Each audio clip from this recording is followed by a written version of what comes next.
YouTube partner প্রোগ্রামে আসছে বড় পরিবর্তন।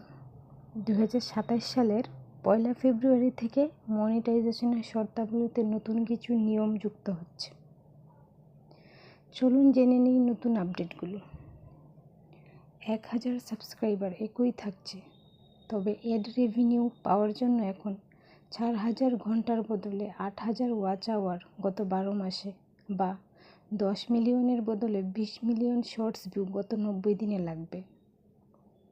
এটা হচ্ছে নতুনদের জন্য, যারা নতুন ক্রিয়েটর তাদের জন্য। প্যানিক হওয়ার দরকার নেই। যাই হোক, যারা আগে থেকেই ওয়াইপিপিতে আছেন তাদের ক্ষেত্রে এই নতুন এন্ট্রি থ্রেশহোল্ডের কোনো প্রভাব পড়বে না। শর্টস থেকে প্রতি মাসে এড রেভিনিউ পেতে চ্যানেলকে গত 90 দিনে অন্তত 10 মিলিয়ন শর্টস ভিউ ধরে রাখতে হবে। 500 সাবস্ক্রাইবার, 3000 ঘন্টা ওয়াচ টাইম বা 3 মিলিয়ন শর্টস ভিউর যে ছোট থ্রেশহোল্ড ছিল তা আগের মতোই থাকবে।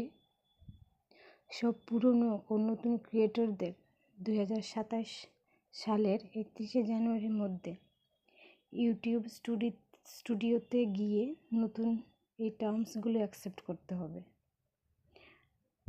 মানে নতুন পুরনো সবাইকেই, সব ক্রিয়েটরদেরকেই নতুন যে টার্মসটা আসবে 31 জানুয়ারিতে 2027 মধ্যে সেটা অ্যাকসেপ্ট করতে হবে আবার।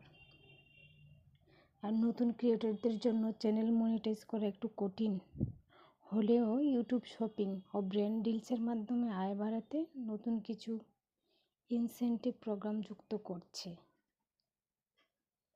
যাই হোক, নতুনদের জন্য অনেকটা চাপ হয়ে গেল আর কি, যারা নতুন ক্রিয়েটর আমার মতো।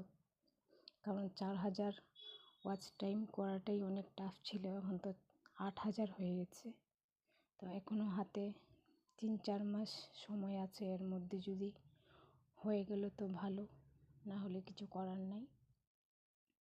যাই হোক, ভিডিওটি ভালো লাগলে সবাই লাইক কমেন্ট করে পাশে থাকবেন ও চ্যানেলটিকে সাবস্ক্রাইব করে পাশে থাকা বেল আইকনটি ক্লিক করবেন যাতে আমার পরবর্তী ভিডিও আপনারা দেখতে পান। ধন্যবাদ সবাইকে। দেখা হবে আমার পরের ভিডিওতে।